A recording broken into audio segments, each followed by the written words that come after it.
Olá, graça e paz. Esse é o programa Texto e Contexto, um espaço online da Igreja Adventista da Promessa, onde nós conversamos sobre temas de natureza doutrinária e teológica. Eu sou o pastor Eleilton e é uma alegria ter você por aqui.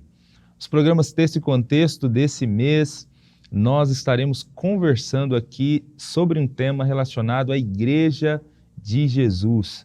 Você deve se lembrar que há um tempo atrás nós fizemos uma série de programas aqui sobre eclesiologia, onde nós falamos sobre a natureza e a missão da Igreja do Senhor Jesus. E num desses programas nós mencionamos as ordenanças da Igreja de Cristo. A ideia da temporada desse mês, do programa Texto e Contexto, os programas do mês de maio, será nos aprofundarmos um pouco mais nessas ordenanças de Jesus para a sua igreja. Vamos conversar sobre as ordenanças e as práticas da Igreja de Jesus. Em cada programa nós vamos conversar sobre uma dessas ordenanças, entender o seu significado, a sua validade, enfim, a relevância dessa ordenança para os cristãos do nosso tempo. Bom, antes de nós anunciarmos o tema do programa de hoje, quem estará conosco aqui conversando sobre esse tema, eu queria te convidar a compartilhar o link desse programa, compartilhar com seus amigos, com seus familiares, nos grupos da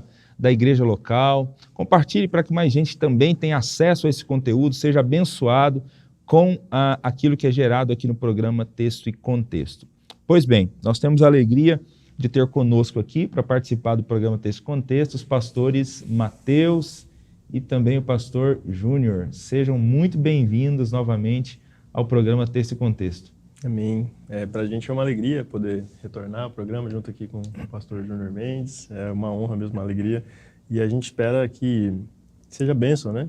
Quero cumprimentar os irmãos de casa também, que a paz de Cristo seja com todos, que Deus possa realmente usar esse ambiente, esse programa, para nos abençoar, né? Sobre o tema que nós vamos conversar aqui. Amém. Muito bom. Obrigado, pastor Eleilton, pastor Mateus. Muito bom estar com vocês, pessoal de casa. Privilégio participar do Texto e Contexto com vocês aqui para a gente tratar desse assunto que daqui a pouco a gente começa aqui tão relevante. Amém, amém. Graças a Deus.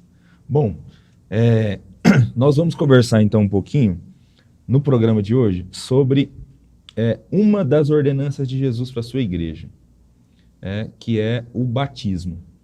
A ideia, né, nos programas desse mês é a gente ir conversando a respeito delas. A gente vai falar sobre o batismo, sobre o lava-pé, sobre a ceia, inclusive sobre uma prática da igreja, né, que está mais ligada com os presbíteros, mas a gente vai conversar sobre ela também, que é a unção com óleo.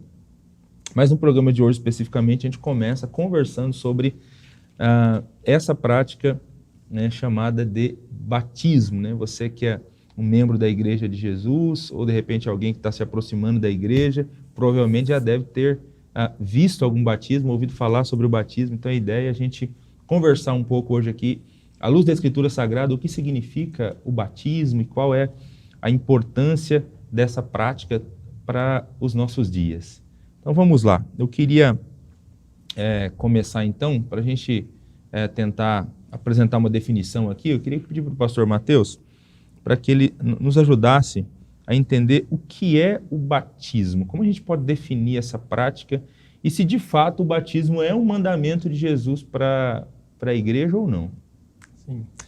Quando a gente vai olhar o texto bíblico, né, a palavra batizar em si, né, a palavra original aqui no grego é baptizo, né, e tem justamente esse significado de mergulhar, de imergir, né, e o batismo ele é visto no Novo Testamento com João Batista, né, João Batista está realizando um batismo, né, uma grande multidão vinha até ele, e aí o próprio Jesus, né, se submete ao batismo, e quando a gente fala se ele é um mandamento, sim, né, você acabou de dizer, ele é uma ordenança do próprio Cristo, né, o Senhor Jesus ele vai ordenar no texto da grande comissão, né, quando ele vai já ressuscitado, aparece aos seus discípulos no finalzinho ali do Novo Testamento, né, do Evangelho de Mateus, ele vai ordenar o batismo dentro do processo do próprio discipulado, né? Então, se nós entendemos que fazer discípulos é um mandamento, né, uma obrigação, o batismo ele tá junto ali, é uma das ordens que constitui a grande comissão, né? Então, batizar faz parte do processo de discipulado. O texto bíblico lá de Mateus 28, 19, Jesus vai se reunir, né, com seus discípulos e vai dizer assim, olha, vão pelo mundo, a ideia de ir, sair pregando o evangelho, e aí ele diz assim, olha, batizando-os em nome do Pai, do Filho e do Espírito Santo e ensinando a guardar todas as coisas que eu vos tenho ordenado. E aí acho que um paralelo interessante para a gente pensar é justamente isso, né? A ordem aqui da fala de Jesus é essa, a gente vai, enquanto a gente estiver indo, a gente vai batizando. Enquanto a gente está indo, a gente vai pregando o evangelho. Explicou o evangelho, a pessoa entendeu quem é Cristo, o passo seguinte já nesse processo de vida cristã é justamente o batismo, né? O batismo, ele é o que a gente vai chamar de o rito de iniciação, né, para a vida cristã. Para que as pessoas façam parte da comunidade cristã, elas precisam ser batizadas, né? Paulo vai dizer aos Colossenses que a gente é ligado ao corpo pelo batismo, né? Então, o corpo de Cristo, que é a igreja, o batismo é muito importante. E aí o paralelo do discipulado é isso, né? Até pouco tempo a gente entendia que para batizar uma pessoa a gente precisaria ensinar todas as verdades cristãs primeiro, né? E isso demorava muito e talvez nesse processo, né? Quem nunca aí, né? Pastoreando talvez num processo de discipulado, até estudar todos os rudimentos, todas as doutrinas da igreja, a pessoa podia chegar lá no final e já não entender a importância do batismo. Então o batismo é tão importante que Jesus disse que ele já tem que ser no início, né?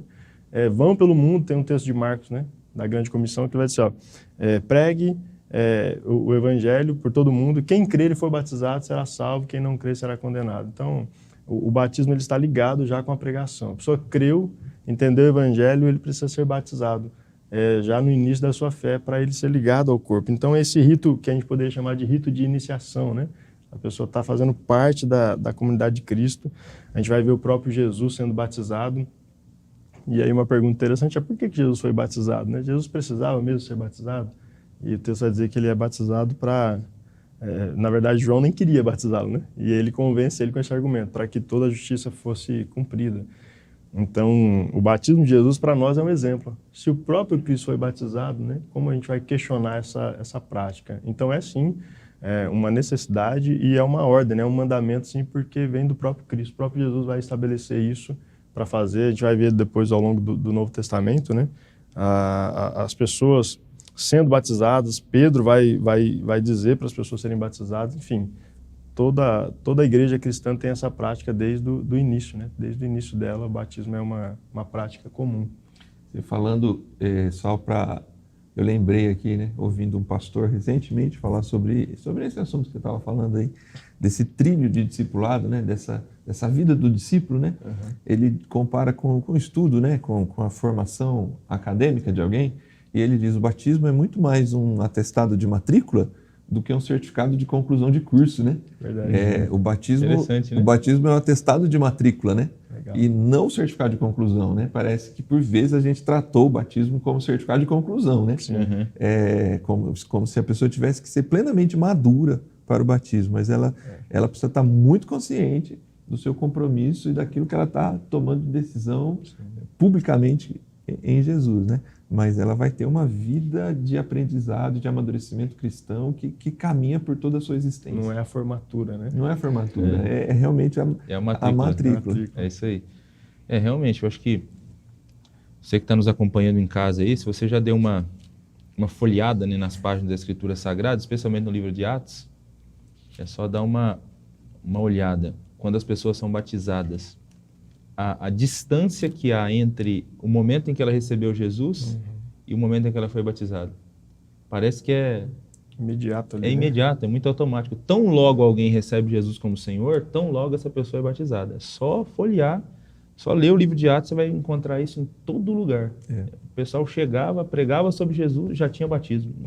Não tem tempo considerável entre uma coisa e outra, né? Então, por quê? Porque o batismo é esse rito de iniciação, é a maneira da pessoa declarar publicamente a fé dela em Jesus, né? Sim, eu acho que o Júnior falou uma coisa interessante, né? A pessoa não pode ser batizada sem conhecimento nenhum, né? Chegar e sair batizando de qualquer maneira, né? Eu acho que é importante explicar quem é Jesus, né? O que Jesus fez, o que Jesus exige, enfim. Mas ela entendeu quem é Cristo e se entregou a Ele, entendeu o compromisso ali, né? Assumiu o compromisso com Jesus, não tem porquê, né? Não tem porquê não batizá-la.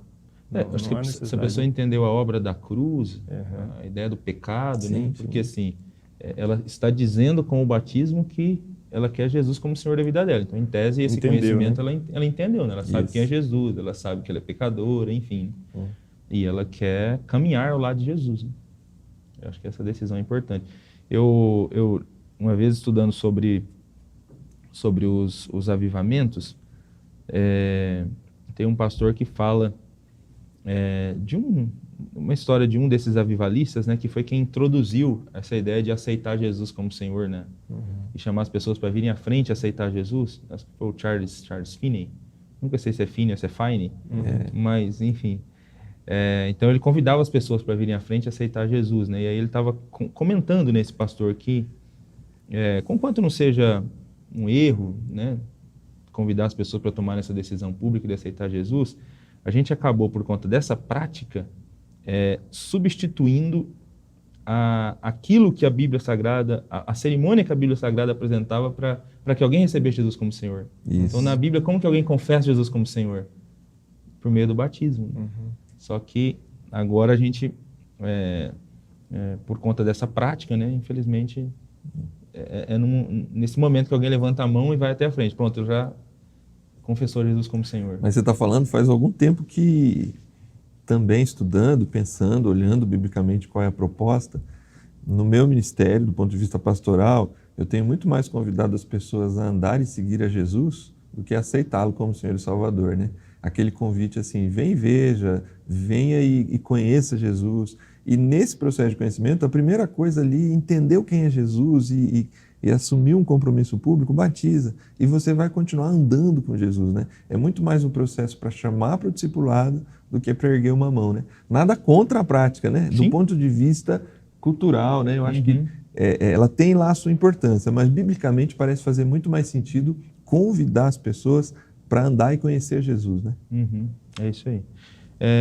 Uma outra confusão comum que às vezes existe a respeito do batismo, pastor Júnior, é vinculá-lo à ideia da regeneração. É como se o batismo e a regeneração fossem a mesma coisa. Então, naquele momento que a pessoa vai ser batizada, ali ela nascesse de novo, né? A partir daquele momento que acontece o novo nascimento. De fato, há muita confusão nesse sentido, né? Poderia comentar um pouco sobre isso? Sim, tem a confusão e eu acho que ela é uma confusão até importante do ponto de vista da nossa discussão, porque realmente ela está muito linkado ali, né? Houve o processo do convencimento, do arrependimento, da ideia do novo nascimento, da regeneração, essas palavras teológicas que estão todas ali muito próximas, né? O batismo na igreja primitiva, ele acontecia, como você bem disse, em Atos, as coisas estão muito linkadas, né? Lídia, o carcereiro lá em Filipos, o próprio Filipe pregando para o eunuco, as coisas são muito assim, tem água, entendi quem é Jesus, entendi o texto de Isaías aqui, e a pessoa recebe o batismo. Então, as coisas estão muito próximas, e essa proximidade traz a confusão de ligar uma coisa a outra. Então, respondendo de forma objetiva, o batismo não é a regeneração. E a regeneração também não acontece exatamente no batismo, né? Para nós, na nossa confissão de fé, o batismo ele é uma ordenança, né? Então, ordenança significa que a gente... Por que a gente chama de ordenança? Porque é algo que foi ordenado por Jesus, né? Mas ele não tem o caráter de nele em si carregar uma graça. No caso, a graça da regeneração, né? O efeito da regeneração, ela não acontece naquele momento em que a pessoa entra na água, e ao entrar na água, ela é imergida, né? Do ponto de vista também, biblicamente, nós entendemos que batismo é imersão, né? Tem o processo do baptizo, né? A ideia de imergir na água. Então, assim, a regeneração não está exatamente acontecendo por conta daquele ato. Tem a gente até separou aqui, desde 1952, né? Antes do doutrinal, chamado doutrinal, né? Na denominação, né? Tem um texto muito interessante dos nossos pais, aí, dos pioneiros da denominação, né? O batismo é um símbolo exterior de um genuíno arrependimento e morte para o pecado. E sem transformação da vida não tem naturalmente virtude alguma. Interessante esse texto, né? dos nossos pais aí, porque o batismo é símbolo exterior, isto é, o batismo ele somente publica, torna público, dá publicidade de uma decisão anterior que já aconteceu no coração. Então, a regeneração, e é importante, né? Nós distanciamos talvez demais ao longo da história cristã, né? Não só do promessismo, né? Nós distanciamos demais o batismo do momento da regeneração. Em Atos, parece que eles estão tão colados, tão próximos, que parecem que eles estão acontecendo, que é a mesma coisa, mas não é. Eu só queria citar um texto da carta de Pedro,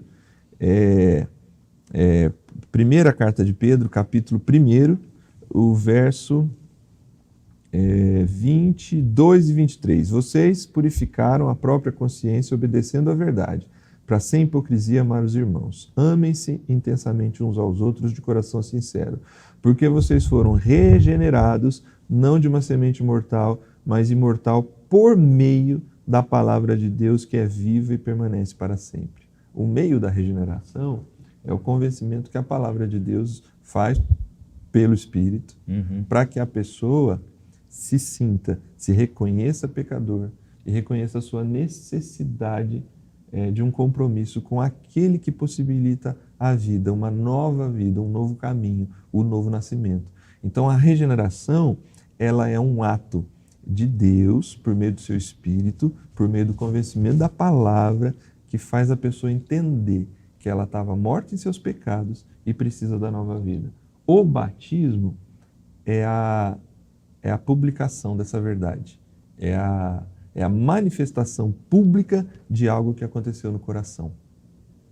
Eu ouvi uma explicação uma vez, de vez em quando eu uso ela, né, para explicar que o símbolo do batismo ele é como a aliança no casamento, né? A aliança em si, tem casais que acabam não usando, né?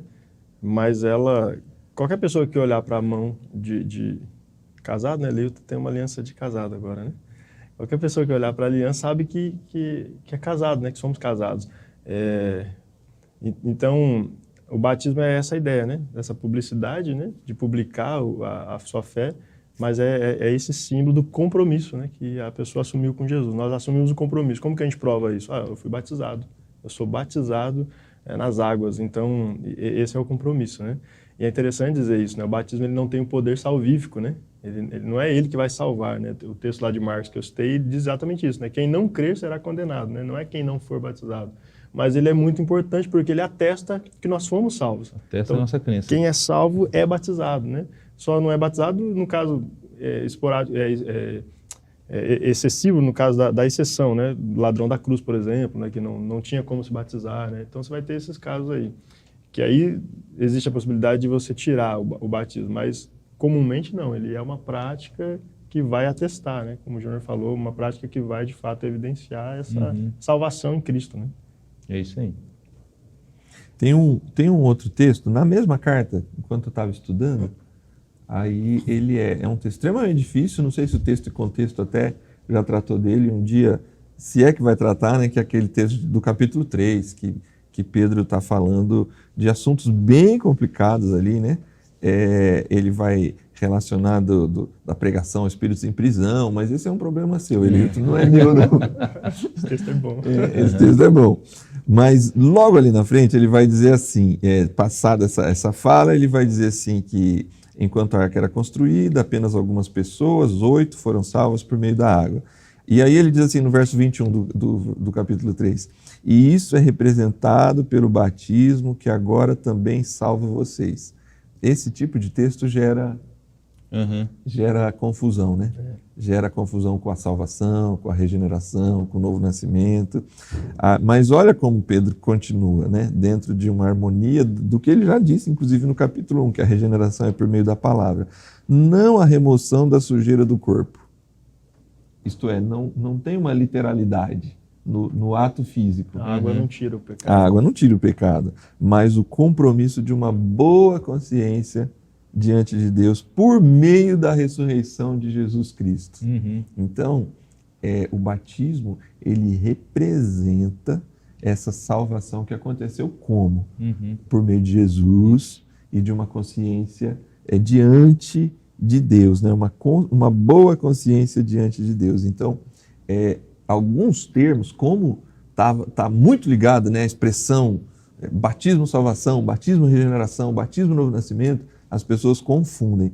Mas se ler atentamente, você vai perceber que esse texto aqui, para mim, é muito claro, né? Representado pelo batismo que agora também salva vocês. Não a remoção da sujeira do corpo. Não a literalidade da água, mas a boa consciência por meio da ressurreição de Jesus. Não precisa ser água corrente, pastor Júnior? Esse é um outro assunto, eu não sei nem se ele vai perguntar. Eu acho que essa ideia da proximidade, né? Da proximidade que havia entre o momento em que a pessoa adquiria essa boa consciência, era convencida pela palavra, né, e se batizava, então assim, estava muito próximo ali no Novo Testamento, né, e aí de fato faz a gente ter textos como esse, né, que liga o batismo ao perdão de pecados, que liga o batismo à salvação, que liga o batismo à própria regeneração, né, como se um novo nascimento acontecesse ali, mas assim, na teologia bíblica é distinto, né, o batismo só vai representar. Mas é muito próximo, né? Estava muito próximo. Eu achei legal essa tua fala que nós distanciamos demais, né?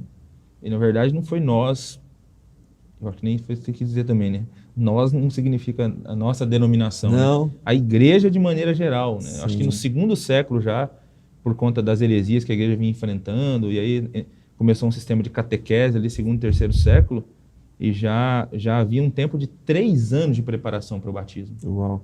3 anos. E assim, era tão sério que na hora do batismo eles inventaram até uma outra prática. A pessoa tinha que tomar um copo d'água também, depois que ela saísse da água, porque ela tinha a ideia de se limpar por fora e por dentro. Então assim, já até aumentaram o que Jesus havia estabelecido, né? Então isso aconteceu ao longo da história da igreja. Então, infelizmente, desvirtuaram também essa prática, né? Que está muito claro para a gente aqui no... Fizeram vários retalhos, né? Novo Testamento. Sim. Na fala de Jesus, né? Vários retalhos, é isso aí. Mas é isso, pastor Matheus. Acho que o pastor Júnior até comentou um pouquinho aqui a respeito da forma correta de se batizar, a maneira, né? Se é por imersão, se é por aspersão. Algumas denominações acabam fazendo por aspersão, né?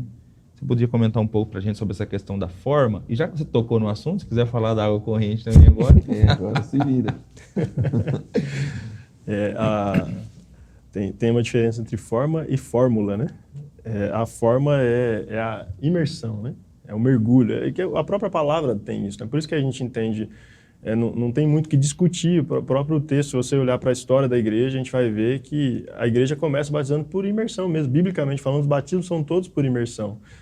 Mas parece que ao longo do século, por se entender que é um símbolo, o batismo é um símbolo, algumas igrejas protestantes, elas realmente vão fazer a prática da efusão, né, que é a aspersão ou derramamento da água, né? E eles fazem isso baseado em alguns textos, inclusive do Antigo Testamento, né? Tinha a aspersão do sangue, né, para purificação, na Antiga Aliança, tem o próprio derramamento do Espírito. Então, esse é um dos argumentos, né, para se defender o batismo por aspersão. E aí vai trazer essa proposta aqui. Mas se a gente olhar para os textos sobre o batismo na Bíblia, a gente vai ver que não, né? O próprio batismo de Jesus ali no Rio Jordão, a ideia de muita água, né? E a ideia do Rio Jordão, né? Tinha algumas discussões na nossa própria igreja, né? Talvez você que está aí assistindo com a gente já tenha participado de alguns embates, né? Porque Jesus foi batizado no rio, então só pode ser batizado em rio, né? E água corrente. Mas a ideia da água corrente, parece que o ensino que está por trás é isso mesmo, que o que tira o pecado é a água, né? Então tinha que ser água corrente para levar os pecados embora, né? E não é isso, né? Biblicamente falando, precisa ter muita água para mergulhar, mas não para purificar espiritualmente, né? A água não tem esse poder, né? Esse poder, como a gente viu aqui, é em Cristo, é o sangue de Cristo, é o Espírito Santo quem vai realizar, né, essa obra regeneradora, mas não é a água em si. Mas o batismo, ele biblicamente por imersão. Vários textos, né? A gente tem o exemplo lá do próprio eunuco, né, que é batizado, ele vê um lugar que tem muita água, né? Então, provavelmente, alguns vão dizer ali que não era nem um rio, né, mas era um poço, né, já trazendo essa ideia do batistério, né, então, que poderia ser feito, e aí ele vai mergulhar ali, né. Então, é por imersão mesmo, né, não dá para a gente tirar isso, né. A palavra batismo traz essa ideia, Jesus é batizado, o eunuco é batizado, né? Felipe vai procurar esse lugar para batizar, então a conclusão bíblica, né? A conclusão bíblica é que a imersão é a prática original, é a prática comum na igreja primitiva, né? E a gente segue essa prática porque a gente entende que é o melhor modelo mesmo, né? É o melhor modelo porque é o praticado pelos discípulos, né? Pelos apóstolos. E não há nada na Bíblia que vai dar a entender que essa prática pode ser alterada, né? O fato dela ser um símbolo não vai mostrar que ela poderia ser feita de alguma outra forma. Tem um texto interessante em Romanos 6, né? Paulo vai falar do batismo e ele vai trazer três significados, né? Ele vai dizer que o batismo ele tem um significado triplo, né? E traz essa ideia da imersão também. O batismo ele simboliza morte, sepultamento e ressurreição. Então, nós somos batizados e quando nós somos batizados, nós morremos com Cristo, né? Fomos sepultados e ressuscitamos com Ele para uma nova vida. Então, essa proposta mostra para a gente, né? A ideia do sepultamento, né? É como se a gente fosse...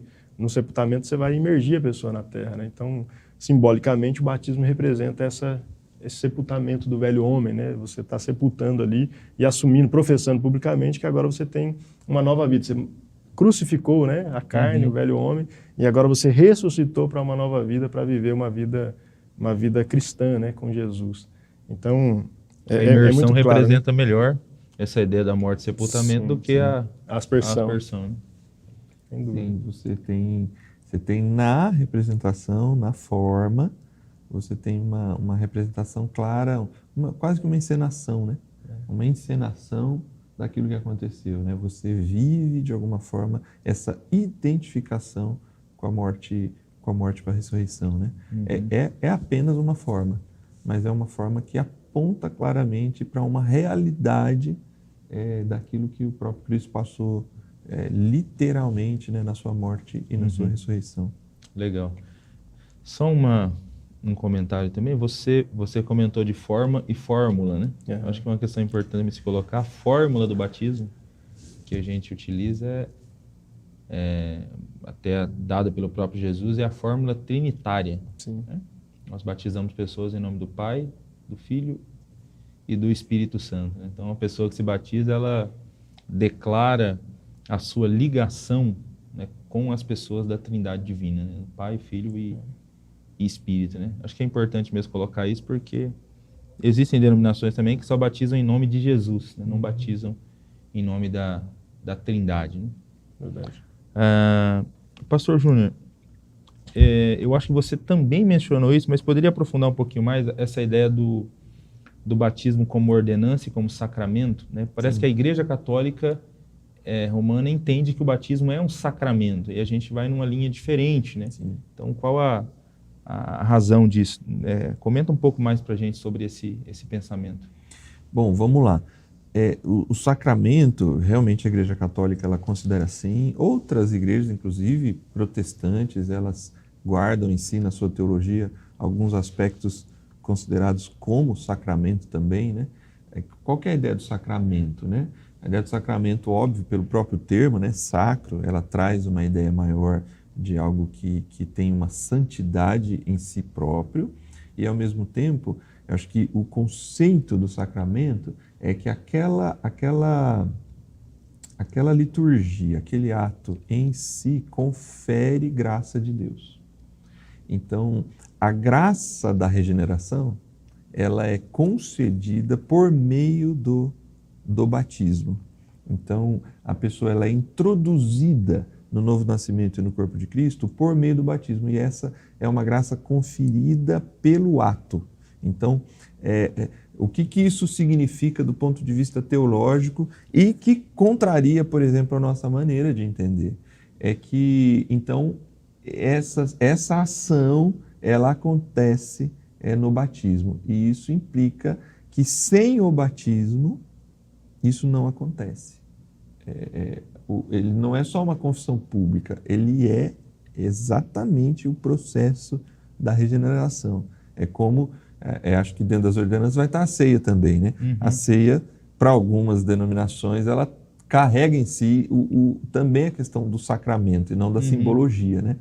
A ordenança, na verdade, ela é isso, é uma ordem de Jesus, mas ela é um símbolo, ela só aponta para um significado, uma realidade maior que está acontecendo no coração. Talvez por isso a Igreja Católica já traz para o filho do católico, né, do cristão católico, o batismo para a infância, né, porque já confere essa graça para aquele filho do cristão, e aí a teologia em torno disso vai ser uma teologia de aliança, né, às vezes até ali no Antigo Testamento. De proteção, né? Isso, de já fazer parte, porque ali você confere graça, você confere regeneração para aquela pessoa.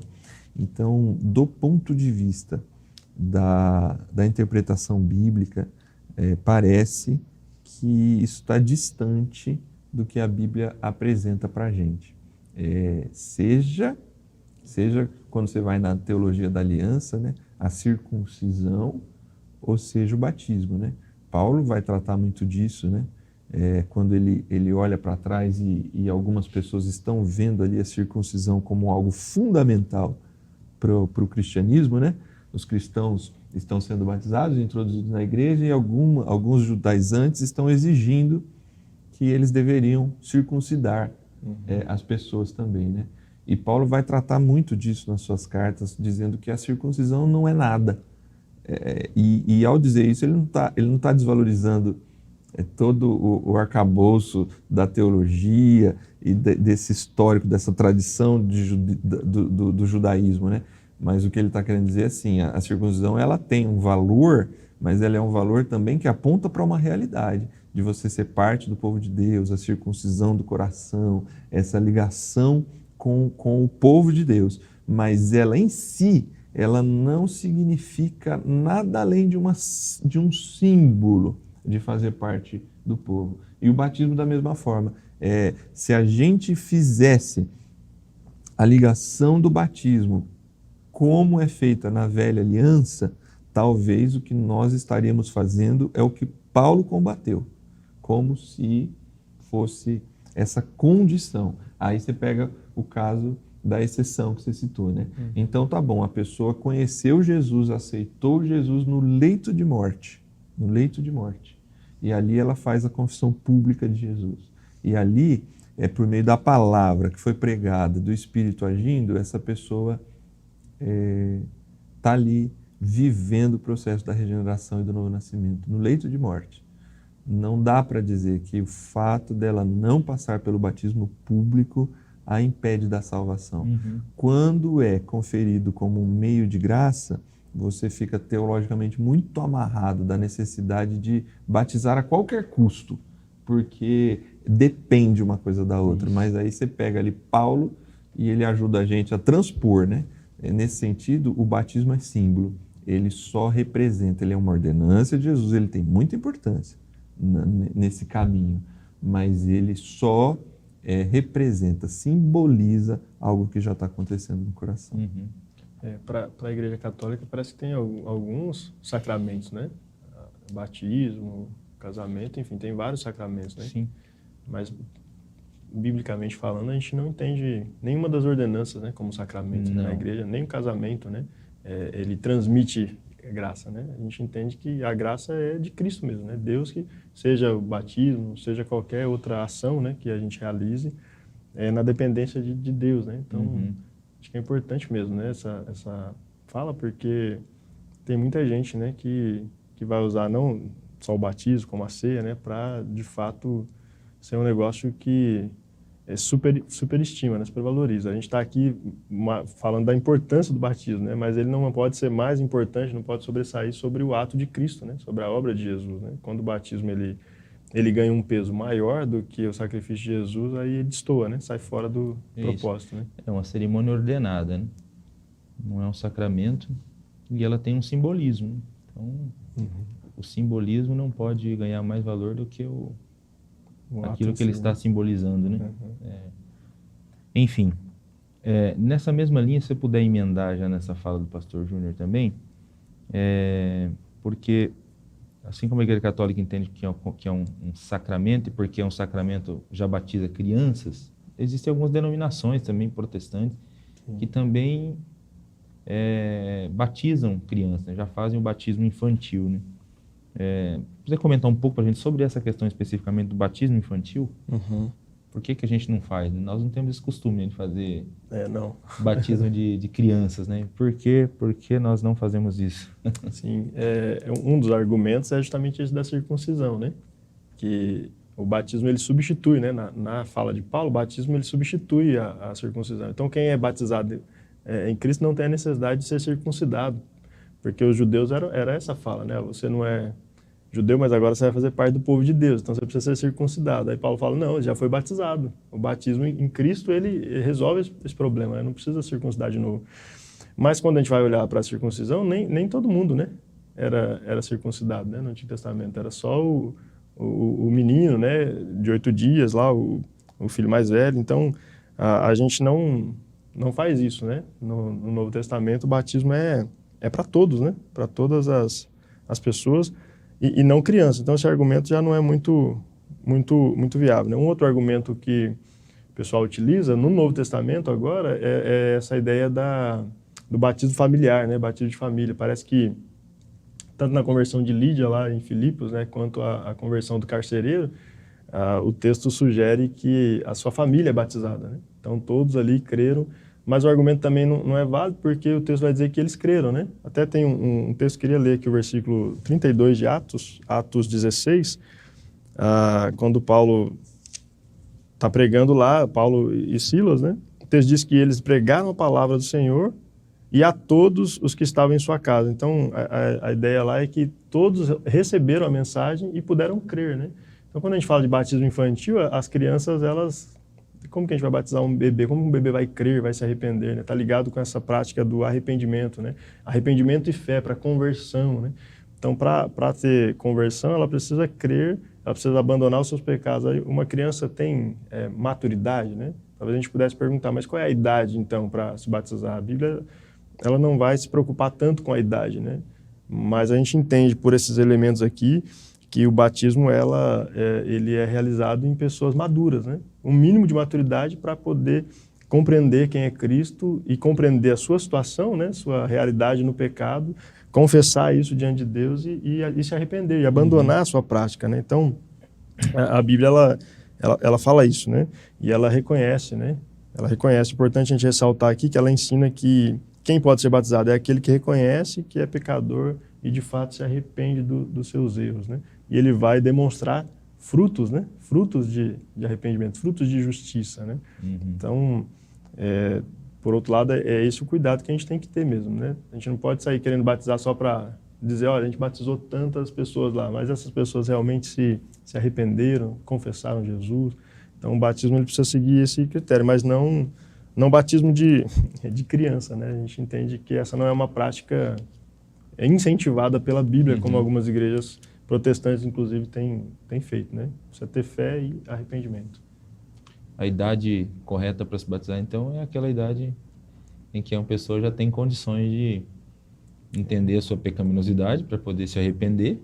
Sim. E entender o sacrifício, a obra da cruz, para poder ter fé em Jesus, né? Então, sem arrependimento e fé, em tese, nós não teríamos aí alguém apto para o batismo, que elimina, então, recém-nascidos, crianças recém-nascidas. Na prática pastoral, né, quando o menor de idade opta pelo batismo, ele sendo ali adolescente ainda, né, a gente conversa, inclusive, com os pais, né, que conhecem os filhos melhor do que a própria comunidade de fé, né, então, os pais precisam autorizar. Algumas igrejas até fazem um termo, né, de responsabilidade por ser menor de idade para não ter problemas depois, né, mas é importante mesmo ter essa maturidade, né? Esse é o problema que a gente tem do que a gente poderia chamar de cristianização da Europa, né? E depois do Novo Mundo, né?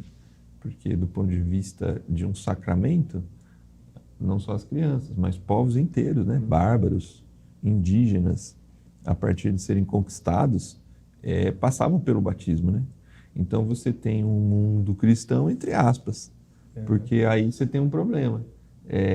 A gente defendeu aqui o batismo como o início da fé, né? Mas é como início da fé, né? Não obrigatoriamente, né? Então, assim, você batiza 1000 pessoas lá, mil bárbaros, 1000 vikings, 1000 índios, mas essas pessoas não têm nenhum compromisso com a fé, elas passaram por algo que elas foram obrigadas a fazer pelos seus conquistadores. E aí você tem um sério problema, né? Você vai ter um cristianismo de fachada, porque você não tem pessoas arrependidas e dispostas a seguir num caminho com Jesus. Ou por medo, né? Porque Sim. eu me lembro quando era criança, né, ali estudando, na época que eu fui batizado, a gente passava pelo doutrinal inteiro, né? Tinha que estudar o doutrinal inteiro. Mas eu lembro que a gente começou a estudar o doutrinal muito novo, então era a classe mesmo de discipulado que a gente tinha na época. Eu acho que eu fiquei uns 4 anos nessa classe. Mas a fala era assim, ó, eu tinha 13 para 14 anos, né, quando eu fui batizar, e ele falou assim, ó, se você não batizar e Jesus voltar, você não vai. Então essa era a mensagem, né? E eu cheguei a ouvir isso, eu falei, mas como assim? Então eu vou batizar, né? Mas aí a motivação pode ser equivocada, né?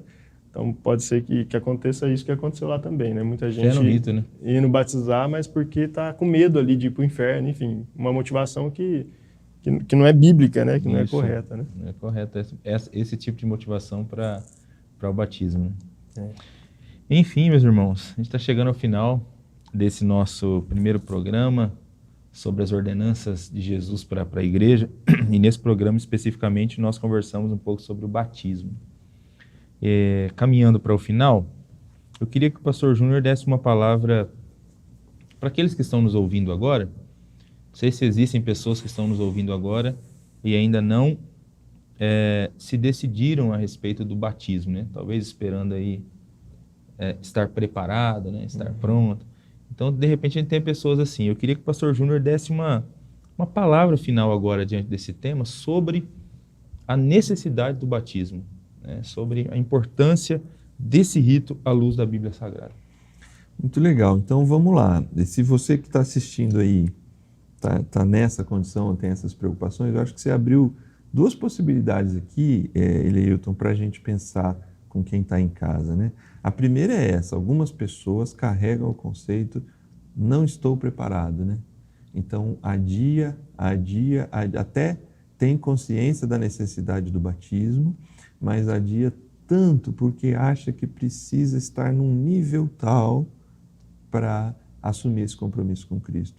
Assumir esse compromisso com Cristo, para você que por vezes pensou assim ao longo da sua história, tente entender que é um processo de iniciação, que você está assumindo um compromisso com Jesus, com uma caminhada com Ele. E nessa caminhada você há de ser transformado. Se o Espírito Santo tem te chamado para esse compromisso com Cristo, algumas outras coisas serão tratadas ao longo da sua caminhada. Então, que isso não seja uma desculpa para você se afastar do batismo. Por outro lado, ao longo da nossa conversa, pode ficar o conceito assim: já que o batismo não é o novo nascimento, já que o batismo não regenera, já que não é isso que talvez eu imaginava, para que batizar, né? Por que batizar?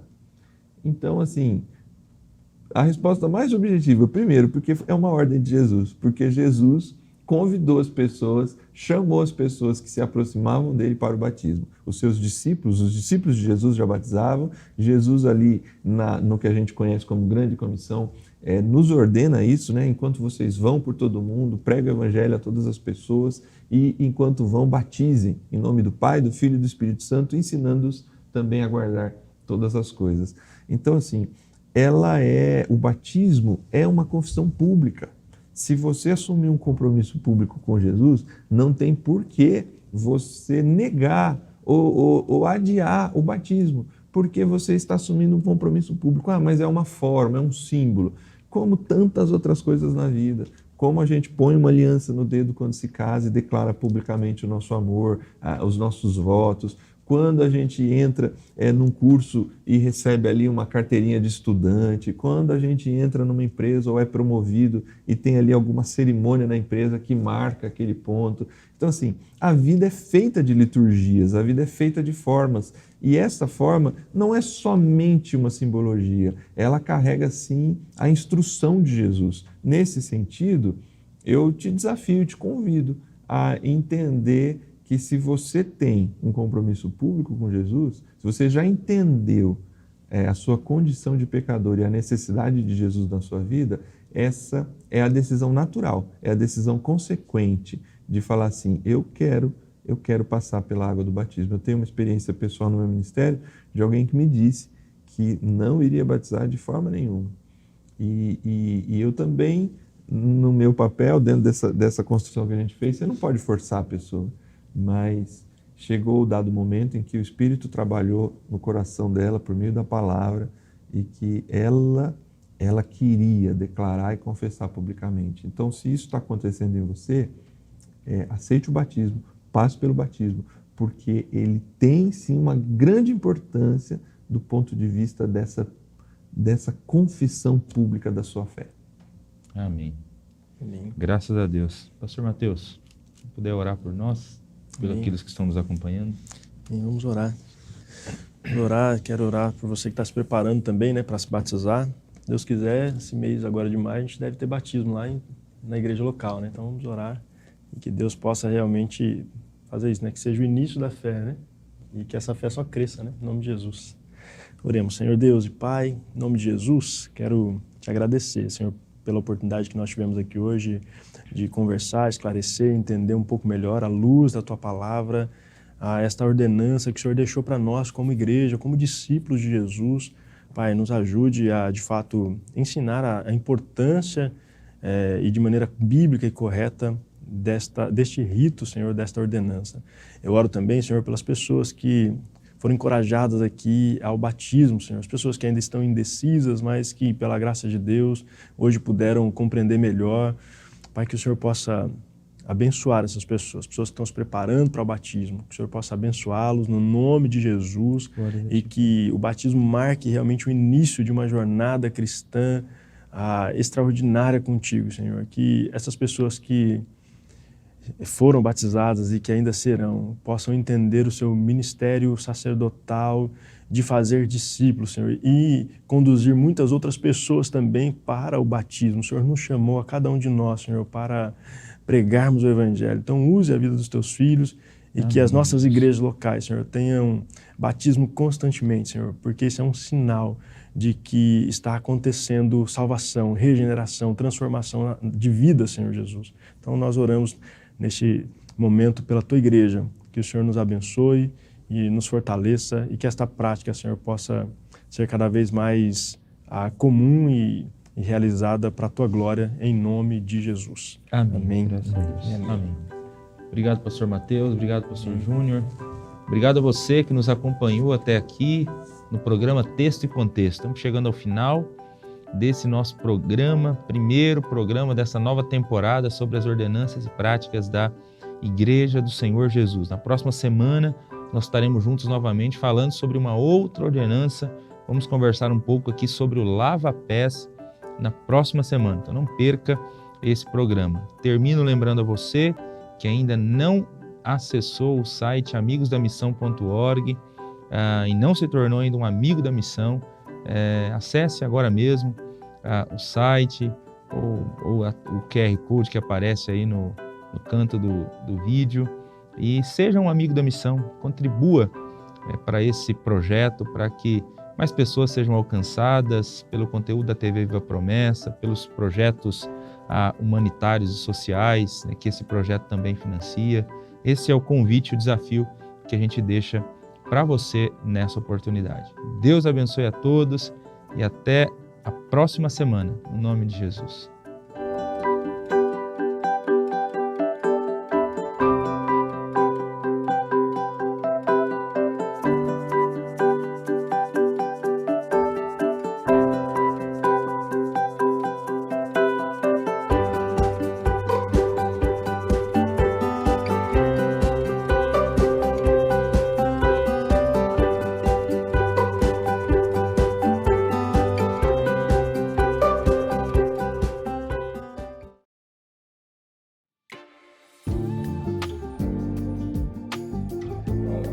A paz do Senhor Jesus, eu sou o pastor Ageu Bente, sou superintendente da Convenção Baixo Amazonas e eu sou um amigo da missão e quero fazer um convite especial para você também participar, colaborando e nos ajudando nessa grande missão.